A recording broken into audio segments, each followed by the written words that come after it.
promise, despite appearances, I am not actually a robot, and this is just the microphone.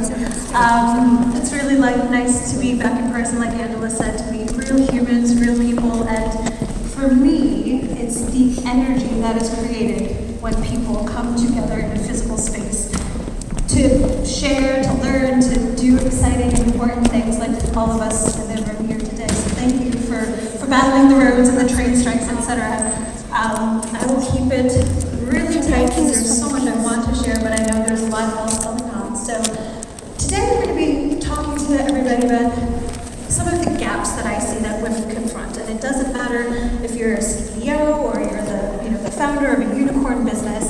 We all talk about the gender pay gap. But I want us to work as hard as we all possibly can towards bridging and closing the confidence gap that women confront, as well as the visibility gap. So I'll just very quickly tell you a little bit about me. I'll give you a whistle-stop tour about why I'm here and how I ended up here. As some of you may know, those of you who are keen Googlers like I am, to sort of check people out. I spent the first half of my professional career at the CIA.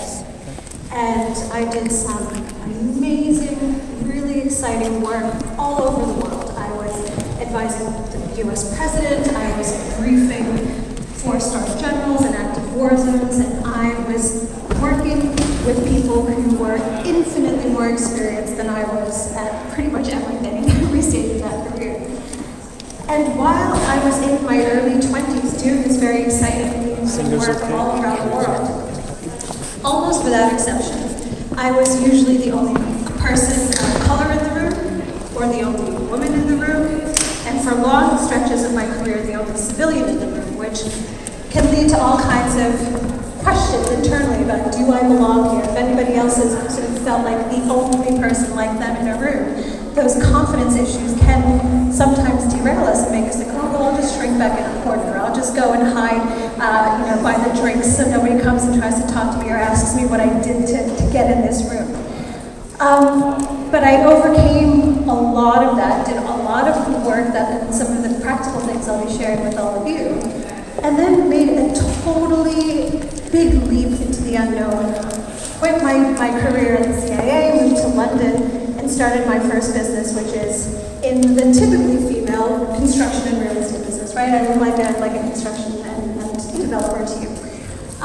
So again, these same things about being the only woman, being overlooked, being patronized or talked down to, some of the things that hopefully are not, but I imagine are things that all of us women in the room have experienced. It kept resurfacing, and I had to dig really, really deep into some of the lessons that I learned, some of the techniques that I developed for myself to make sure, I didn't let anybody else's nonsense stop me from doing, building, and growing the things that I wanted to do, build, and grow. So some of the specific challenges that I confronted that might resonate with some of you is, first and foremost, not feeling like I fit, right? Because so often, and especially in the world of business and perhaps in certain sectors, we're just not seen as the norm, right? Being a CEO is still a really, really rare thing for a woman. Working in certain industries is still sadly very rare for women. And when it's not rare, when there are other women doing it, we're not talked about, we're not celebrated, we're not as visible as some of our male counterparts for lots of reasons. And we're not here to admire the problem and obsess and sort of wallow in self-pity, because that's not what we're about. But I'm just explaining sort of the context, which again, many of you will have experienced. And that was a very real thing for me. I often felt like, who am I to be up here? Who am I to be sitting at this room full of senators and presidents and 4-star generals? Who am I to be, as a CEO amongst other executives who have much more experience in this industry? There was also all of the self-doubt that comes from that, right? From doing new things, from pushing ourselves outside of our comfort zones, from testing ourselves in new ways. I came from the world of intelligence to the world of real estate, and then eventually to consulting and business strategy, etc. But it wasn't a natural or an obvious trajectory. And oftentimes I was like, oh, well, I've never done this before. This is going to get really hairy or really interesting or both, right? And then there was the fear of failing. do something new, and I have done lots of new things, again, like many of you in the room, it's that constant nagging of, oof, what if I totally screw this up? What if this is my one shot and I blow it? And then we get all of the other baggage from our friends or our family or people who love us, who are constantly nattering in our ears about why what we're doing is risky or why what we're doing doesn't make any sense.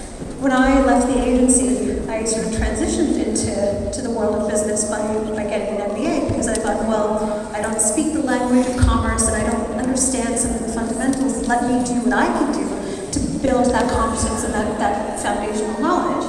So when I graduated with this brand new degree and told my family that I was going to start my own business in a new country, in an industry I had no experience or track record in, and do it immediately after graduating, they sat me down and they're like, listen, don't throw away this opportunity to get, big name corporate on your CV and prove yourself. It's really risky, it's really dangerous, what if you fail? All of those things. They're the same voices I had in my own head were the ones being echoed to me by people who love me, because of course, they thought they were protecting me, they thought that they were going to shield me from some, sort of doom and gloom that they sort of foresaw. And so I know how hard it is to come up against not only the internal doubts and challenges and people's voices, but also all of the external ones. Does anybody have anybody in your life who's like, what are you doing? That sounds crazy. Or ever had that? Yes, maybe I'm just uniquely crazy. To see if you had.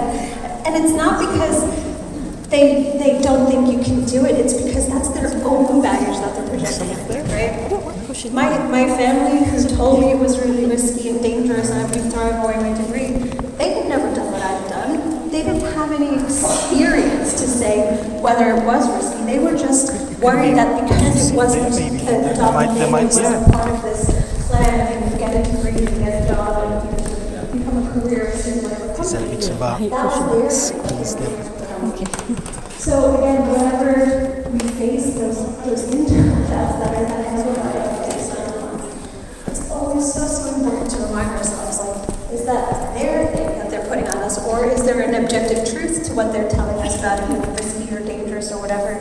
Because often there isn't. And also, why can't we be the ones to prove them wrong? The other thing that I really struggled with, and I think sadly the studies bear this out, is that as a woman, and I think maybe many of you as well, I didn't really appreciate my own competence, or I didn't have a full grasp of how good I was. I never recognized what were my unique skills or my unique strengths, because I was always of that mindset, I have to be a little bit more perfect. I have to fix all of the things that are wrong. And and all of the things that I'm good at, I would just take for granted.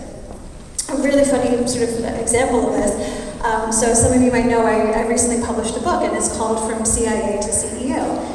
And so many people have said to me, they're like, wow, that's such a great title, did you come up with it? And yes, I came up with the title, and yes, now I like it. But for the longest time, I really struggled, because I was like, why would anyone find it interesting that I worked at the CIA? It felt like a normal thing. It was part of my career. It was part of the thing that I did. And I did what so many of us do, is I took for granted the things that were special or unique about me, because it just felt normal. It's who I am. It's what I was sort of naturally drawn to. It's just something I did. And I didn't fully appreciate that not everybody does work at the CIA, right? Not everyone has that same journey and that same story. And of course, the same is true for all of you. So stop taking for granted the things that you're good at, that your business is uniquely qualified to do, that the special things that you're bringing out to the world, because other people aren't doing it. It feels like because we get into this industry or we get into a certain area or a certain career, and because we're surrounded by other people in that same industry or in that same area, we feel like everybody's doing it. But they're not. And even if they are, everybody isn't doing it your way. There is something unique and special about you. If everybody stopped doing something that had already been done, no one would do anything. No one would create any art, no one would create any music, no one would start any businesses, no one would write any books, because literally pretty much everything has been done, except sort of populating Mars, right? That is truly new. But it hasn't been done by you your way, in the way your business does it, in the way your organization, your team does it. And we need to stop taking that for granted and devaluing that. So part of why I share some of this is because I get sort of the confidence challenges that some, maybe not all of you, are struggling with when it comes to telling your story, to talking to people about what you have to offer and what makes you special and unique.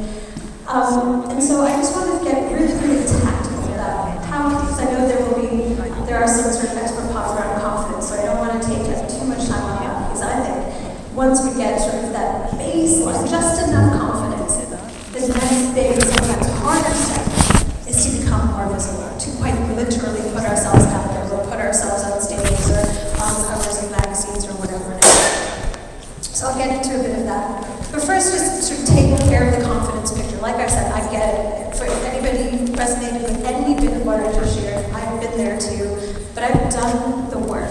Because for me, overcoming all of those, that internal and external noise and baggage has been so, so important, because the reason I do what I do is so important to me. So fundamentally, what I want to do with the work I do now in speaking and consulting and coaching, etc., is to help as many women as I possibly can become as successful and as wealthy as they want to be. It doesn't mean it's a certain number or a certain figure, just whatever success and wealth looks like for you, that's what I want to do. And I wanted to do it at scale, not just here in the UK, but around the world, right? So anytime I feel like shrinking into my shell or thinking, oh, that's too hard, or I can't do this thing, I remind myself of why I started down this path of what I'm doing. And reconnecting with that helps with so much of, again, sort of refocusing me when all of the other noise and all of the competitiveness and the feeling like I'm not doing enough, or all of that kind of stuff, all of that noise comes sort of bombarding into my headspace. So again, for anybody who feels like they're sometimes struggling with confidence, I think it's really important to think, well, why did you start on this path? Why did you start your business? Why did you become a leader? Why do you want to become a leader, for those of you who aren't already? It has to be important. It doesn't have to be anybody else's thing. It doesn't have to be about the impact or the money or anything else. It just has to be what is important to you. And then to constantly reconnect with that, to push yourself a little bit at a time outside of your comfort zone. So how can you be sort of a bit more confident, right? There's no toolkit, and like I said, I know some of you will have expert pod sessions on this, but first and foremost, it's remembering what you have already done. Like I said, we're so good at obsessing over the gap, obsessing over how much left there is to do and how much there is to fix, but it's also so important to focus on what you have already done. Every single one of you in this room will have overcome a challenge, will have done something difficult before, will have done something a little bit scary before, whether that's in your personal life or in your professional life. So the next time you face that scary thing, remind yourself that you can do hard things. You have done something, maybe not exactly the same, but something terrifying or scary or outside of your comfort zone before. The second thing is to remember that sometimes, not always, but sometimes, confidence just comes from being competent. So you wouldn't be here if you were half-assing your way through life or half-assing your way through your career or your organization. And you are clearly competent at something, I imagine, right? And so again, remember that you don't have to be perfect. You don't have to have all the degrees or the certificates or the external validation or whatever it is that you're looking for. As long as you are good at what you are doing and providing something of value, a service, a product, whatever it is, your competence should help, and reminding yourself of that, should help fuel whatever confidence challenges you might confront along the way. It's also really important to accept that sometimes you will mess up, and to not make a failure the biggest thing and a sign from the universe that you're destined to never make it or whatever else it is. Just keep it in perspective, because nobody has achieved anything big, anything important, anything of impact without failing, sometimes without going bankrupt, and without having numerous haters, people who will attack them and try to bring you down. And I'm not saying this will definitely be what happens for you, but just understand that if it does, criticize, if you confront people who try to take you down, if you confront external challenges like economic shocks or wars or pandemics that affect your business, it's not personal. It feels really personal sometimes, and yes, when people are personally criticizing you or your business, that is more personal, but it's also just part of the process. It's not a unique condemnation of you, it's not a unique condemnation of your skills or your competence. It is just what happens. Anybody like Oprah in the room? Oprah Winfrey? I love Oprah. I mean, for lots of reasons, but even though we all love Oprah, there are people who hate Oprah, right? So this thing about feeling like, oh, well, somebody didn't like me, or somebody gave me a 1-star review, or somebody trashed this product, or whatever. Yeah, maybe that feedback is valuable because something needs fixing and changing, so please don't be blind to it. But again, accept that you will make mistakes and it's okay. So don't let that crush whatever you're trying to build. And I think, like many things in life, confidence is just a muscle, or a type of, sort of a metaphor of muscle.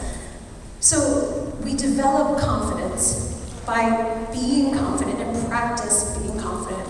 And one of the counterintuitive ways that I have found to do that is to actually fail and then continue to keep going. And also, as I shared earlier, about reframing what failure means and not taking it as a sign from the gods that you uniquely suck. So what I would like to encourage everyone here just to consider to developing this sort of resilience and inner confidence from getting back up just one more time is this great idea that I picked up from a founder who I interviewed a few years ago. And she is a soprano opera singer, as well as a antique jewelry, she has an antique jewelry business. And she said, as a performing artist, you get rejection after rejection after rejection. There are, I didn't know this, but thousands of sopranos who have training and all of these other things, right? So you go to an audition knowing that the odds of you getting a yes or you getting that part are relatively slim. And of course, it could chip away at your confidence if you keep getting those rejections. So what she shared, and I think is brilliant for all of us, and we can all play around with it, is she gave herself a challenge to get to 50 rejections. And when she got rejected 50 times, she would celebrate in some way. Not because she was happy about it, not because it felt good, but because she was staying in the game and kept going despite getting those rejections. So, for those of you who are up for a challenge, I mean, I said 50 rejections, it could be 30, it could be 100, whatever speaks to you. But set yourself that challenge, and hey, by the way, it might not be 50 rejections or 50 no's or 50 investors who say, they don't want to invest or whatever it is. It might be fewer than that, but keeping yourself in the game long enough to get to that number is worth celebrating. So just keep going is basically what I'm doing with this, but make it a little bit less heavy as well. Yes, what we're doing is important and it's meaningful to us, etc., but it doesn't have to be the be-all and all of our existence. So play around with it and make sure you keep it in a bit of perspective. And then once you start, and parallel to building sort of this confidence muscle and getting more comfortable with failures and setbacks and challenges, etc., the next challenge I'd like to set for all of you is to just practice being more visible. So who here feels like a bit icky about being seen, being heard, putting yourself out there? No? Okay, well I do for the longest time, and that's okay, you don't have to raise your hand. It feels scary, right? Because all of a sudden, you put yourself out there, somebody can cut you down. You put yourself out there, somebody can say, actually, I don't like what you have to say. Or, especially if you're a woman, they'll comment on the way you look, on your weight, on your age, on the way you dress, on your accent, the way you sound. All of these things that we all know from experience and sadly just sort of accept. So there is that fear, right? If I put my head above the parapet, I'm going to get shot down. But ladies, the world will not change by us continuing to stay invisible.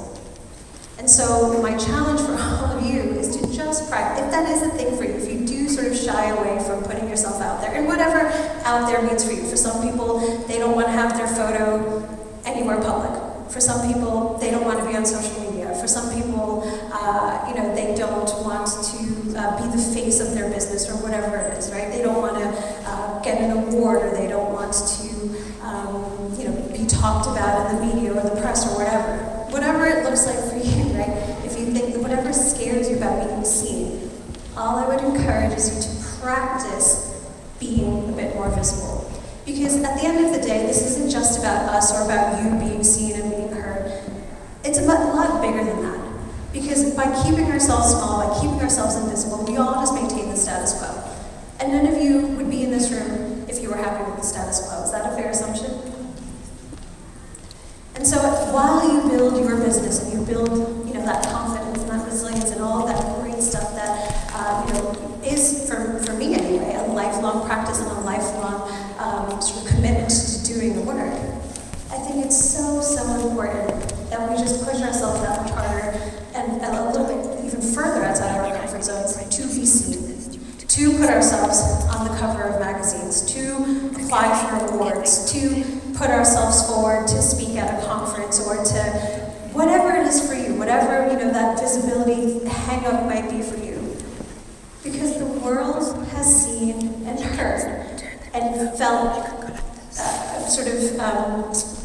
unseen and unheard by such a small population, right? Middle-aged white men have been basically running politics, arts, business, all of the things, and still pretty much do. And aside from a few exceptions, there aren't a lot of middle-aged white men in the room, and it's nothing against them as a group. But everybody's heard that story before, right? What we don't hear are the women, like the women in this room, who are creating great businesses, who are solving the world's problems, who are doing big things. Because again, we don't have the confidence, we feel icky or a bit self-promoting if we put ourselves out there. But ladies, if you did the work, if you qualify for the award, why not put yourself forward? You have a valuable story to share, whether that's your service or your product or just the challenges that you've overcome. And the world needs and wants to hear from more voices. It's not just for diversity's sake, because diversity has become such a throwaway thing, and so it becomes really meaningless because people are almost talking about it and doing nothing about it. So my challenge, my sort of political rallying cry, is to let's shift that narrative. Let's normalize success and wealth and visibility for women. First and foremost, because I think it's important, like I said, to test ourselves and to put ourselves out there. But secondly, for too long, basically up until the modern era, we've been written out of history books, we've been written out of business books, we've been kept out of the halls of power and decision-making still, even now in the 21st century. And if we didn't want to change the status quo, we wouldn't be here. So let's start changing the status quo by putting ourselves out there. Because if not you, then who's going to do it? If not all of us, who's going to do it? And now is as good a time to start. So who's down for these challenges? Yeah? Good.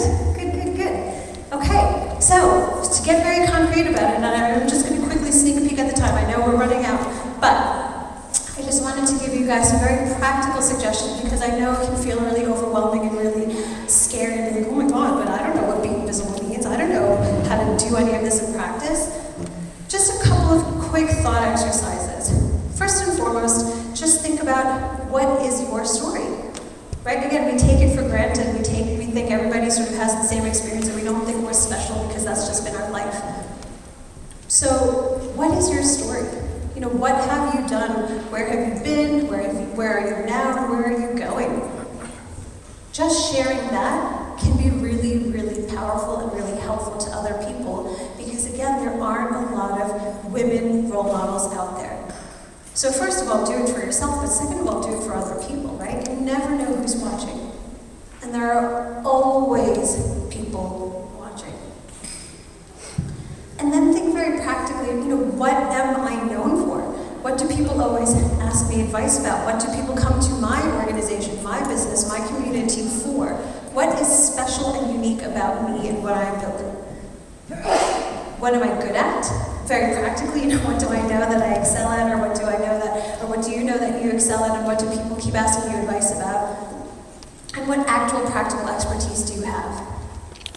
And then find a way, experiment with it, find a way to share that with other people. Because again, what makes you special and unique and amazing is not going to be the same thing as what makes somebody else special and unique and amazing. So what you take for granted, somebody else will find incredibly valuable, but they won't know if you don't start to share it. So to flex your visibility muscle, once you've done some of the thinking about you and what makes you special and unique, etc., do the work and start doing the research. Quite literally look at Google. Where are the platforms that you could start speaking on? What are some of the magazines? They could be local, they could be national. I know Cheltenham's probably, or whatever part of the UK you're from, probably has a local newspaper. Start small. Just see what's out there, right? So it could be conferences that you might want to speak on, or be a panelist on. It might be awards that you qualify for so that you can apply for. By the way, this isn't true about the Women's Business Club Awards, but ladies, there are plenty of awards that people can pay to win.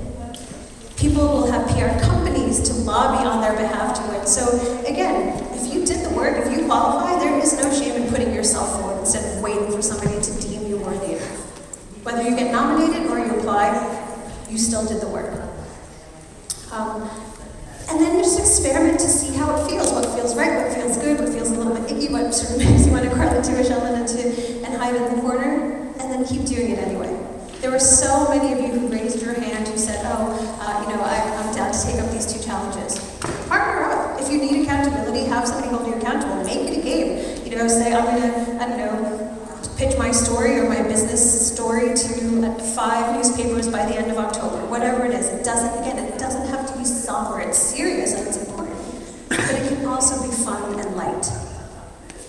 And then keep doing it and keep doing it and keep doing it until it feels less icky. I promise you are all self-aware enough to not become Kim Kardashian. Okay? You're not going to become self-promoting and horrible and in your face and all of those things that we all worry about because you were too smart to do that. So those who are most reluctant and hesitant to put themselves out there are usually the ones who are most authentic at doing it. So just practice and keep going. Because like I said, if it's not going to be you, or the women in this room, and all